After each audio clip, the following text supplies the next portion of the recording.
안녕하세요. 경세재민촉 정혜경입니다. 2021년 7월 대한민국은 국제사회로부터 선진국 지위를 공인받습니다.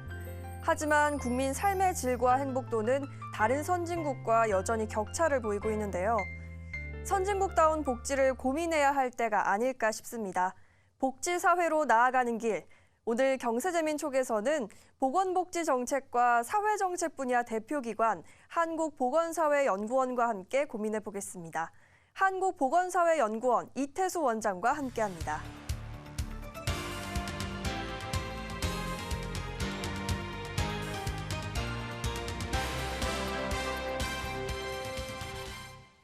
원장님 안녕하십니까? 네. 반갑습니다. 네, 반갑습니다. 네, 우리나라 복지국가 발전을 선도하는 한국보건사회연구원 어떤 곳인지 자세하게 소개 부탁드립니다. 네. 한국 복지국가를 선도하는 이렇게 표현을 해주셔가지고 핵심을 이미 얘기해 주셨고요. 저희 한국보건사회연구원은 1970년에 만들어져서 역사가 벌써 53년이나 됐습니다. 그래서 당시에 1970년에 이제 경제 부분의 KDI 그리고 그때 인구 문제가 굉장히 중요했기 때문에 가족계획에는 이제 그때 당시에는 국립가족계획연구소 이렇게 두 개를 이제 국책기관으로서 만들기 시작을 했고요. 그래서 그 뒤에 이제 가족계획연구소가 이름이 이렇게 바뀌고 저렇게 바뀌다가 1989년에 현재의 한국보건사회연구원으로 그렇게 이제 이름이 바뀌어서 지금까지 오고 있습니다.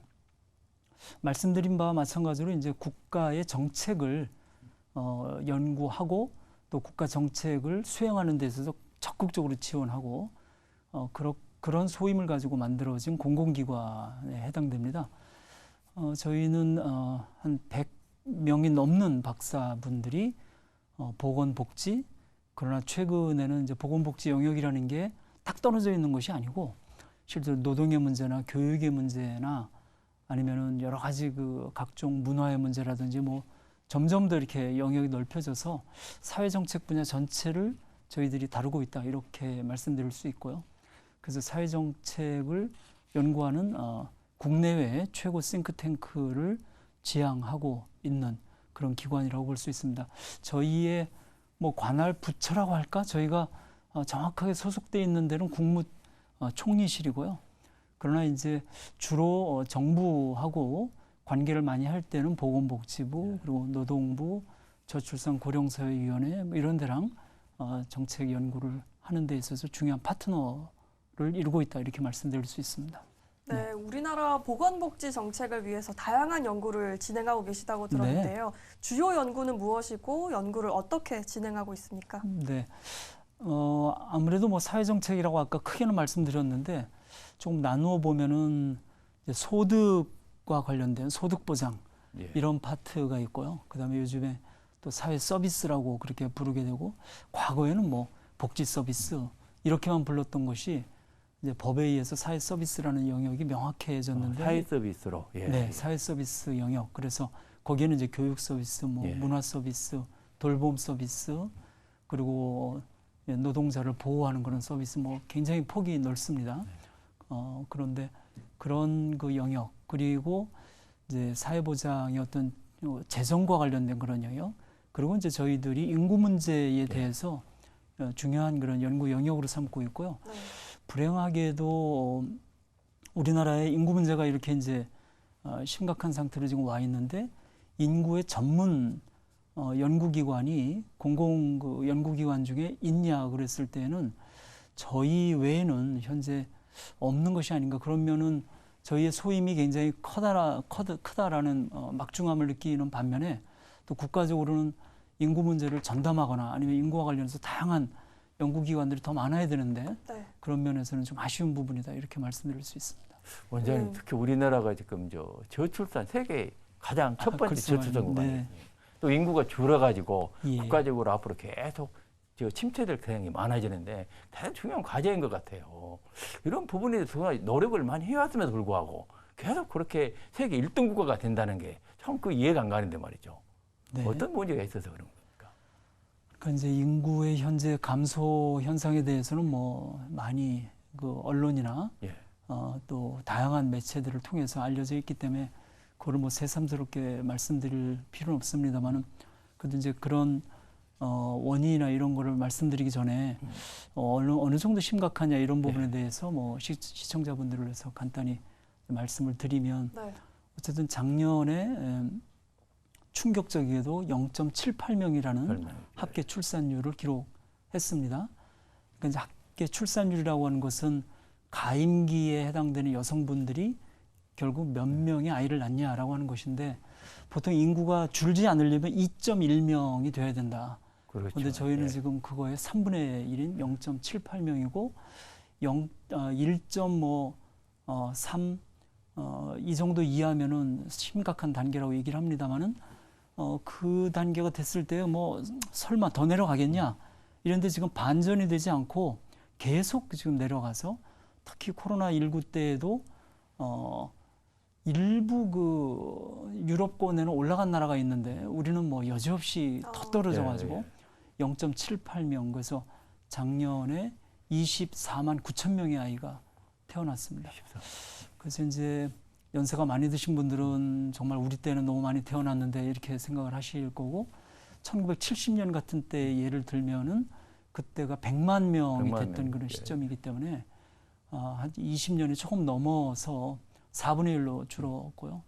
그리고 합계 출산율도 아까 말씀드렸습니다만은 그때 당시 70년에는 4.5명이었기 때문에 약 한 6분의 1 정도로 지금 떨어졌습니다. 그래서 이제 인구라고 하는 것이 준다라고 하는 것 자체가 그동안 문제다라고 했고 그래서 많이 얘기됐습니다만은 뭐 280조를 그동안 그 정부가 저출산 고령사회 대책 이렇게 만들어 놓은 이유로 썼는데 결과가 이렇게 된 것에 대해서 자성의 목소리도 있긴 합니다만은 이제 280조가 다 정말 그 출산 뭐 이런 것들을 위해서 우리가 쓴 거냐? 사실은 좀 그렇지 않은 측면도 있습니다. 그러니까 뭐 정부의 정책이라는 게 워낙 종합대책 이러면 뭐 비슷한 것들을 이제 막 갖다 붙이는 그런 경향이 있어서 실제로 인구 문제에 대해서 정확하게 타겟팅해서 한 정책은 뭐고 그거에 얼마의 예산이 들어갔냐 이런 것들을 지금 분석하고 있고요. 그런 면에서는 좀 정확하게 정부의 정책에 대한 이제 평가를 다시 좀 해봐야 되는데 어쨌든 뭐 넓혀서 280조라는 돈이 들어갔음에도 불구하고 이렇게 된 데는 여러 가지 원인이 있겠죠. 그 원인 중에는 이제 가치관의 뭐 이제 차이다라고 가치관의 변화다라고 얘기를 하는 분들도 있고요. 이제 서구의 그 경우를 보더라도 인구가 주는 데에 대해서는 뭐 100만 가지 원인이 있다 이렇게 할 정도로 다양한 원인이 있습니다. 그런 이제 차원에서는 뭐 하나로 얘기할 수는 없는데 뭐 그래도 이제 몇 가지 주요한 원인을 좀 생각을 해보자면 가장 이제 광범위하게 얘기는 우리나라에서 아이를 낳고 사는 것이 별로 행복하지 않다. 이제 이렇기 때문에 굳이 아이를 낳을 필요가 있냐? 내 생애로 이렇게 고통받는 게 충분하지. 이런 아주 좀 정난한 너무 극단적인 표현이긴 합니다만은 그런 현재의 생이 별로 편안하지 않다. 이런 이제 걸로 포괄적으로 얘기할 수 있을 거고요. 그러나 조금 더 이제 구체적으로 들어가면 우선 결혼할 그런 환경, 결혼할 어떤 그 여건 이런 부분에서 과거와는 다르게 그렇게 편치 않은 부분이 있고 또 결혼을 해도 아이를 낳고 기르는 이런 부분에서 너무 힘이 든 그런 면이 있는데 특히 아이의 양육비를 포함해서 특히 요즘에는 이제 맞벌이 시대지 않습니까? 그런데 맞벌이를 할 때 특히 여성분들이 아이를 낳고 직장에서 뭔가 정상적인 어떤 대우를 받고 정상적으로 똑같이 승진하거나 아니면 똑같이 취급을 받고 이렇게 되는 것이 매우 어려운 그런 것이 아직도 가시지 않고 있는 면 그리고 이제 그 외에 부모의 어떤 부양 문제라든지 이런 등등에 있어서 너무 부담이 많기 때문에 혼자 살아가는 데에도 버거운데 아이를 낳고 결혼하고 이런 부분에 있어서 엄두를 못 내는 이런 좀 총체적인 문제가 아니겠는가. 뭐. 이렇게 인구가 자연적으로 감소하고 있는 우리나라의 30년 후의 모습이 궁금해지는데요. 정책적인 것 외에 한국보건사회연구원에서는 인구 감소 문제에 대해서 어떤 대책을 제시를 하고 있습니까? 30년 후에 가장 큰 문제는 이제 고령화라고 볼 수 있죠. 그래서 저희가 그 통계청의 그런 예측을 빌어서 말씀드리면은 그 고령화율이 이 48%가 된다고 보고 있고요. 그러니까 2명 중에 1명은 노인이고요. 75세라고 하는 어떤 초고령 인구, 그분들이 25%가 됩니다. 그러니까 뭐 대한민국 국민 중에 4분 중에 1분이 75세가 되는 이제 그런 상황인데, 다만 이제 지금의 어떤 그 65세 이상, 75세 이상과 30년 후에 그분들의 모습은 좀 다를 거다. 지금 나 교수님 같은 분도 30년 후에도 굉장히 아주 튼튼하게 그렇게 강건하게 사실 수 있고요. 그래서 어떤 그 학력이라든지 아니면 건강 수준이라든지 문화에 대한 어떤 그런 이 취향이라든지 이런 부분들이 지금보다는 달라지기 때문에 그게 반드시 지금의 어떤 고령 사회에서 노인분들이 가지고 계신 어려움, 지금의 어르신들은 뭐 노인 빈곤율이 OECD 최고라고 할 정도로 빈곤하고, 그리고 여러 가지로 좀 우리 사회의 주류라고 하는 것에서 보기에는 좀 떨어져 계신 분들이지만, 그때는 오히려 노인분들이 소비에 있어서도 문화에 있어서도 그리고 소득에 있어서도 뭐 주류까지도 될 수 있는 그런 부분이기 때문에 이런 것들을 잘 선용하면 경제적인 문제도 그렇게까지 충격이 있지는 않을 거다라고 얘기를 합니다. 그러나 이제 그런 고령 사회를 위해서는 아무래도 제일 중요한 것은 고령 사회의 건강을 어떻게 유지할 거냐.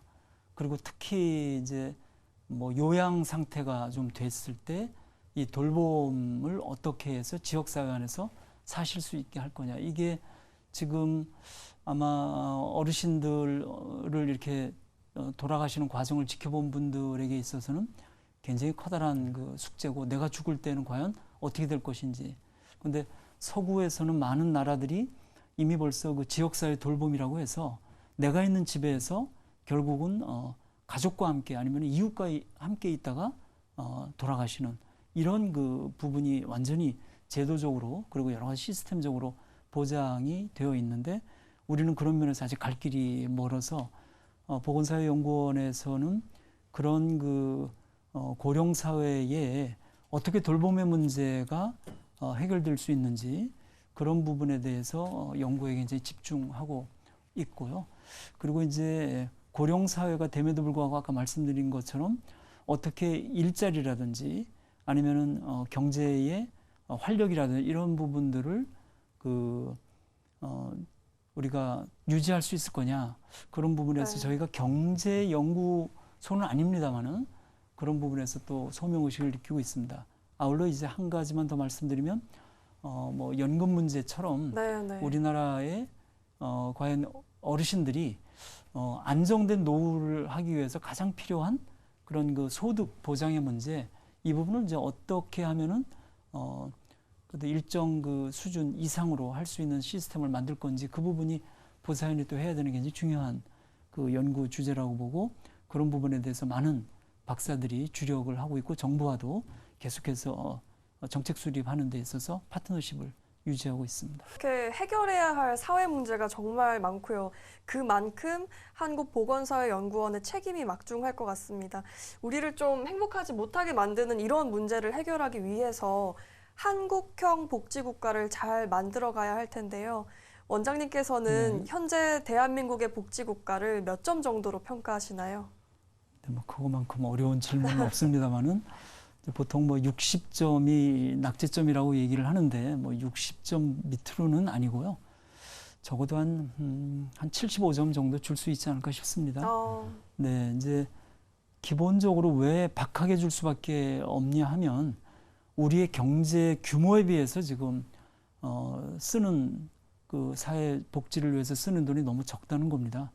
그래서 많은 나라들이 GDP, 1인당 GDP가 3만 불 됐을 때 이미 벌써 GDP의 21%를 넘어서고 있었고, 그런데 저희가 지금 가장 최근 뭐 공식적인 것으로 발표된 거에 의하면은 2020년에 12.2% 정도가 가장 최근인데 2022년 잠정적인 통계는 지금 한 14%를 넘어서고 있다, GDP에. 이렇게는 되고 있어서 많이 올라왔습니다. 그래서 최근 들어서 빠르게 어떤 확대가 이루어지고 있다라는 그런 거지만 뭐 결과적으로 아직 현 단계에서 봤을 때는 경제 규모에 비해서 많이 쓰고 있지 않고 있고, 무엇보다도 실제로 이렇게 국민들의 삶에 그리고 문제를 해결하는 데 적절한 어떤 그런 제도나 아니면 제도에서 국민들에게 혜택이 가고 있지 않아서 나한테 뭘 주고 있는 거지? 뭐 가난한 분들도 역시 내 가난을 벗어나기 위해서 정부가 충분히 나를 지지해주고 있구나, 그렇게 느끼지 못하고 있고, 최근 뭐 사각지대 문제, 또 사회적인 고립, 뭐 고독사 이런 부분, 그렇죠. 그래서 빈틈이 펑펑 있는 이런 점에서는 맞습니다. 75점밖에 되지 않는데, 그럼에도 불구하고 저희가 경제 성장을 해서 이만큼 살게 된 것만큼 복지국가의 한국 복지국가의 역사는 뭐 좀 학자들이 얘기하기에는 2020년 정도부터 시작했다고 하기 때문에 한 20년 정도밖에는 되지 않았는데, 이 정도가 됐다라고 하는 것은 그래도 앞으로 이 정도의 어떤 경과를 바탕으로 해서 지금처럼 더 가속적으로 발전하면 희망을 그래도 많이 가지고 있지 않는 거 아닌가. 그래서 국민 여러분들께 뭐 75점이라는 것으로는 조금 부정적인 그런 느낌을 갖게 말씀을 드립니다만은, 경제 신화처럼 복지에 있어서도 한국은 또 새로운 모범 사례를 세계인에게 줄 수 있는 그 정도의 또 가능성과 희망을 가져봐야 되겠고, 그런 부분에서 저희 보사연이 열심히 한국형 복지국가에 어떤 것들이 필요한지, 지금 당장 무엇을 해야 되는지 기여를 하도록 하겠습니다. 원장님 말씀을 들어보면서 저는 이제 우리 한국형 복지국가를 만들어가는 데 있어서 정부 역할도 중요하지만 더욱 중요한 것은 우리 기업이나 국민들의 역할도 중요한 것 같아요. 공동체에서 스스로 문제를 해결하고 기업들도 해결하고 그래야만 문제가 해결이 되는 것이지 꼭 정부만 가지고 하라, 이건 좀 어려울 것 같다는 느낌이 들어요. 물론 그렇습니다. 그래서 그 3주체가 다 같이 자기의 역할이 있는 거고요. 뭐 심지어는 개인, 기업, 국가뿐만이 아니고 특히 이제 뭐 시민사회라고 얘기하는, 아니면 이제 종교의 역할까지도 있는 거죠. 원래 복지국가가 되기 전에는 종교가 그 역할을 하지 않았습니까? 그런데 이제 현대사회 문제가 너무 복잡하고 또 구조적인 부분들이 있어서 개인이 뭔가 자기가 열심히 해서 나의 어떤 여러 가지 어려움을 헤쳐보겠다라고 하기에는 좀 한계가 있는 거죠. 그래서 이제 국가의 역할이 뭐 전체적으로 100이라고 놓고 봤을 때는 저는 한 뭐 70 이상이 국가의 역할이고, 기업의 역할이 한 20, 그리고 이제 개인의 역할이 한 10 정도 되는데, 이제 국민 여러분들께서 이제 생각하셔야 되는 부분은 이게 어떤 사회적인 연대가 굉장히 중요하고, 그래서 각자, 그리고 나와 너의 역할도 중요하지만 우리의 역할이라는 게 굉장히 중요하다. 그래서 너와 내가 같이 공동 운명체다. 그래서 당신의 불행에 대해서 내가 세금을 통해서든 기부금을 통해서든 지지할 수 있고, 내가 또 어려울 때는 당신이 나를 지지할 수 있다라고 하는 연대감을 갖는 거, 이런 것들이 복지국가를 만들어내는 데 있어서 굉장히 중요한 요소였거든요. 뭐 그런 금모기 운동 같은 이런 우리의 연대감의 고귀한 정신들이 있기 때문에 그런 것들을 더 좀 우리가 자각하고 그런 것들을 잘 만들어내는 이런 것들이 국민 여러분들에게는 굉장히 중요한 부분이 되겠죠. 그런데 이제 기업도 가장 중요한 1차 복지는 이제 기업에서 임금을, 물론 뭐 기업에 고용되어 있는 분들만 있는 건 아닙니다만은 그런 임금을 받는 부분이 기초가 돼야 되기 때문에 정당한 임금을 피고용자한테 주는 거, 그리고 그분들의 어디 1차적 복지를 기업들이 책임지고 있다라는 거, 그리고 기업들이 어떤 그 건강보험료에 대한 그런 그 2분의 1을 지원하는 거나 국민연금을 지원하는 거나 이런 부분에서 더욱더 좀 적극적으로 그 부분에 대한 사회적 책임을 다하거나 결국은 복지국가를 만들어내는 데 있어서 기업도 일조를 하는 것이 나중에 전체 그 유효 수요를 창출하거나 아니면 노동력을 유지하는 데 있어서 관건이다라고 하는 차원에서 기업들도 적극적으로 본인들이 해야 될 역할을 해야 되는 그런 것들이 중요하겠죠. 네. 네, 앞으로 한국보건사회연구원에 나아갈 방향과 비전이 궁금하고요. 또 원장님의 개인적인 목표도 듣고 싶습니다. 네, 저희는 뭐 모두에 말씀드린 대로 그 국민들의 삶을 어떻게 하면 더 희망차게, 행복하게, 그리고 내일이 기대되는 그런 것으로 만들 수 있을 것인가라는 부분에 대한 또 세금으로 운영되는 기관으로서 언제나 책무감을 느끼면서 정부가 정책으로 수행할 수 있는 제도를 잘 설계하는 거, 그게 뭐 언제나 버릴 수 없는 저희들의 미션이라고 생각을 하고요. 그런 가운데에 그런 것들을 이제 한마디로 얘기를 하면은 한국이 좀 더 선진화된 그런 그 복지국가로 되는 거, 그런 것을 위해서 정부와의 파트너십을 강화할 거고요. 다만 이제 정부하고만 저희들이 그 일하는 건 아니고 국민 여러분들께서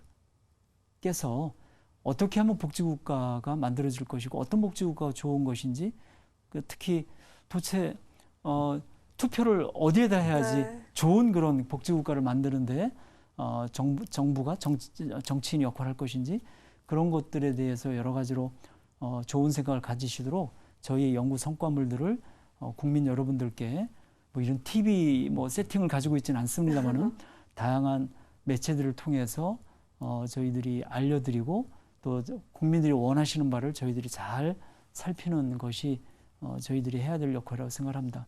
저는 뭐 임기가 있는 그런 원장이기 때문에 임기 동안에는 그런 일을 하다가 뭐 임기를 또 마치고 나면 어떻게 하면 좋은 복지국가를 만들 것인지 이런 부분에 대해서 여러 가지 또 책무를 할 수 있는 그런 기회가 있지 않을까 싶어서 조용한 시민으로서 그리고 또 학자로서 또 교수로서 그런 복지국가를 만들어내는 일에 기여할 수 있는 역할을 찾아서 또 행하리라고 생각을 하고 있습니다. 원장님 말씀을 들으니까 한국 미래에 대해서 희망을 좀 갖게 됩니다. 감사합니다. 그렇게 생각하신다면 저도 감사한 일입니다. 네, 알겠습니다. 행복한 생활을 누리는 상태를 복지라고 하는데요. 국민이 행복하게 살아가는데 얼마나 중점을 두고 정책을 만들었는지 돌아보게 됩니다. 선진국다운 복지국가를 위해서 국민 모두가 힘을 모아야 할 텐데요. 삶의 질과 행복도가 높아지고 또 복지국가로 가는 길이 탄탄해지는 그날까지 한국보건사회연구원이 소명을 다해 주시길 바라겠습니다. 원장님 오늘 나와주셔서 감사합니다. 네, 감사합니다. 감사합니다.